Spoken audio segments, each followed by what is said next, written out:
सबसे पहले तो आप सभी का धन्यवाद मेरे लास्ट वीडियो को पसंद करने के लिए और अपनी क्वेरीज भेजने के लिए।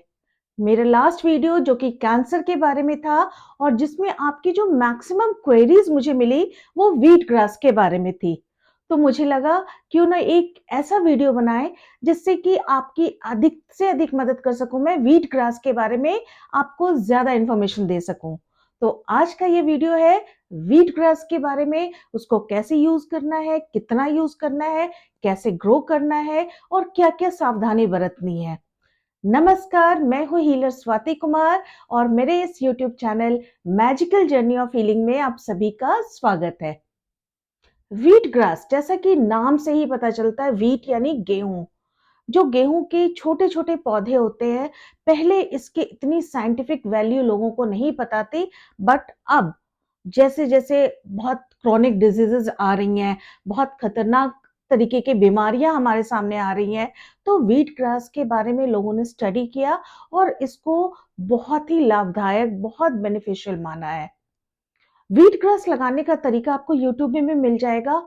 इन जनरल हम एक साथ 7 पॉट्स में, 7 गमलों में इसको लगाते हैं और एक एक दो दो दिन के इंटरवल पे लगाते हैं, क्योंकि एक गमले में व्हीट ग्रास जो 6 to 7 इंचेस में बड़ा होता है, उसमें ऑलमोस्ट 7 to 10 डेज लग जाते हैं। तो एक दिन की, जब एक पहले दिन एक गमले से व्हीट ग्रास को सिजर से ही काटते हैं, उसको काट कर यूज किया, तो नेक्स्ट डे तक दूसरा गमला आपका तैयार है। ये एक प्रोसेस होता है। यूट्यूब पे ऐसे बहुत से चैनल्स है जिसमें आपको ये पता चल जाएगा व्हीट ग्रास को कैसे ग्रो करना है। व्हीट ग्रास, ये बोल सकते हैं, विटामिन्स का पिटारा है। जैसे भानुमति का पिटारा हुआ करता था, वैसे ये भी एक, मतलब बहुत सारे हेल्दी विटामिन्स का खजाना हम इसको बोल सकते हैं। इसमें vitamin B12, A, C, K, chlorophyll, बहुत सारी ऐसी चीजें हैं जो कि हमारी सेहत के लिए, हमारी डाइट के लिए बहुत अच्छा है। लोग अगर बीमार ना भी हो तो भी बीमारियों से बचने के लिए, अपने इम्यून सिस्टम को स्ट्रांग करने के लिए अपने डाइट में आजकल व्हीट ग्रास को शामिल कर रहे हैं। दो इसका टेस्ट बहुत ग्रासी होता है, बहुत ज्यादा पसंद नहीं आता है, तो आप इसको अपने अकॉर्डिंग किसी भी जूस में या उसमें मिक्स करके, किसी भी तरीके के लिक्विड पीने वाली शेक में मिक्स करके आप पी सकते हैं। इसके भी बहुत से तरीके होते हैं। आपको क्या सूट करता है, that is up to you. कुछ लोग वैसे भी पी लेते हैं, बट इसका एक बहुत स्ट्रॉन्ग ग्रासी फ्लेवर होता है। व्हीट ग्रास को पीने का सबसे सही समय क्या है? ये है अर्ली मॉर्निंग। सबसे पहले एम्प्टी स्टमक आप व्हीट ग्रास का जो पानी होता है वो पिए। आजकल कैप्सूल्स बहुत आने लगे हैं, इसके पाउडर्स आने लगे हैं, बट जो नेचुरल ऑर्गेनिक वे है, that is the best one. हाँ, आप नहीं कर पाते हैं तो फिर जो भी अवेलेबल बेस्ट ऑप्शन है उस पर आप जाइए। अब बात करते हैं हम कि जो व्हीट ग्रास है उसके क्या क्या फायदे हैं। जैसा कि मैंने लास्ट वीडियो में कहा था, जब से ये कैंसर के बारे में लोगों में अवेयरनेस बढ़ी है, लोग व्हीट ग्रास के बारे में ज्यादा जानने लगे हैं। एक 2020 में एक स्टडी हुई थी जिसमें कोलोन कैंसर के जो पेशेंट थे, जिनकी कीमोथेरेपी चल रही थी, उनमें से कुछ पेशेंट पे एक्सपेरिमेंट किया गया कि उनको व्हीट ग्रास रेगुलरली दिया गया। पता चला कि उनका इम्यून सिस्टम बेटर है। उनको जो कीमोथेरेपी से जो लड़ने की, जो डाइजेशन की जो प्रॉब्लम थी, वो ज़्यादा अच्छे से वो कीमोथेरेपी को अपने बॉडी में अब्ज़ॉर्ब कर पा रहे थे, रेदर देन जो जो कि इसका यूज़ नहीं कर रहे थे। इस पर अभी एक्सपेरिमेंट्स हो रहे हैं, लगातार ऑन एंड ऑन ये एक्सपेरिमेंट्स चल रहे हैं। लेकिन इसमें कई ऐसी चीज़ें हैं व्हीट ग्रास में, इनके जो एंटीऑक्सीडेंट्स हैं, वो बहुत स्ट्रॉन्ग है। एंटीऑक्सीडेंट के साथ-साथ जो एब्सिसिक एसिड होता है, जो प्लांट्स में ही स्पेशली होता है, वो एक तरीके से आप बोल सकते हैं कि कैंसर सेल्स को ग्रो नहीं होने देता है बॉडी में। ये एक बहुत बड़ा प्लस पॉइंट है। जो प्लांट सेल्स में जो क्लोरोफिल होता है, वो क्लोरोफिल लिवर के लिए बहुत अच्छा है। जो लिवर कैंसर्स होते हैं उनको बहुत हेल्प करता है कि वो उससे रिकवर कर पाए, लिवर सेल को डैमेज होने से बचाता है।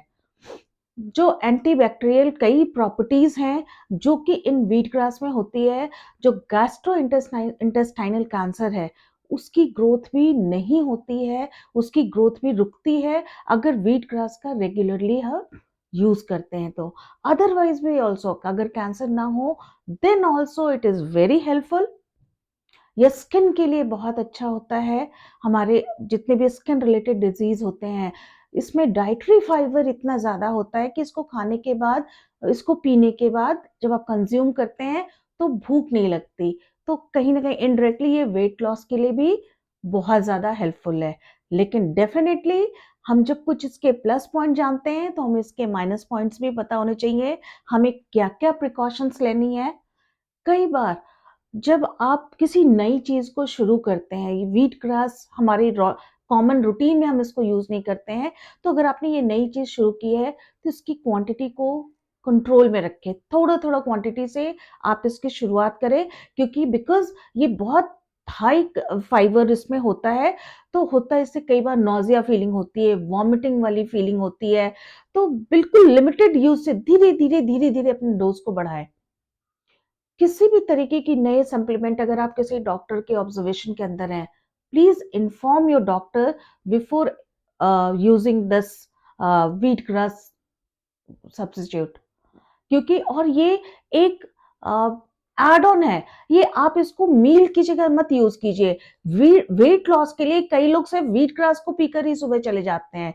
नेचुरली इसमें फाइबर्स काफी हैं, बट इससे कई बार क्या होता है कि आपको जो बॉडी के अदर जो आपके न्यूट्रिएंट्स हैं वो आपको नहीं मिल पाते। वेट लॉस तो होता है मगर साथ में आपके बहुत सारे विटामिन्स, बहुत सारी चीजें आपके बॉडी को नहीं मिलती हैं, वो कार्ब्स, वो प्रोटीन नहीं मिल पाता है।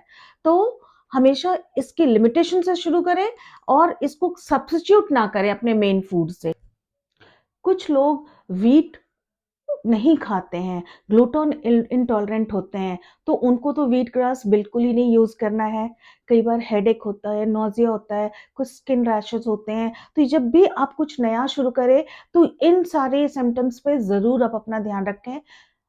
एक और भी चीज है, ये आयरन और कैल्शियम, ये इन दोनों चीजों को डाइजेस्ट करने में अगर आप व्हीट ग्रास ले रहे हैं तो इनकी अगर आप आयरन और कैल्शियम की चीजें भी आप कम डाइजेस्ट कर पाते हैं। तो अपने खाने पीने में बाकी सारे सप्लीमेंट्स का आप ध्यान रखें, बाकी सारे सब न्यूट्रिएंट्स का ध्यान रखें, ताकि सिर्फ व्हीट ग्रास को यूज करके आपको ये ना लगे कि बाकी सारे सप्लीमेंट्स, बाकी सारे विटामिन्स तो मेरे बॉडी में जा ही रहे हैं।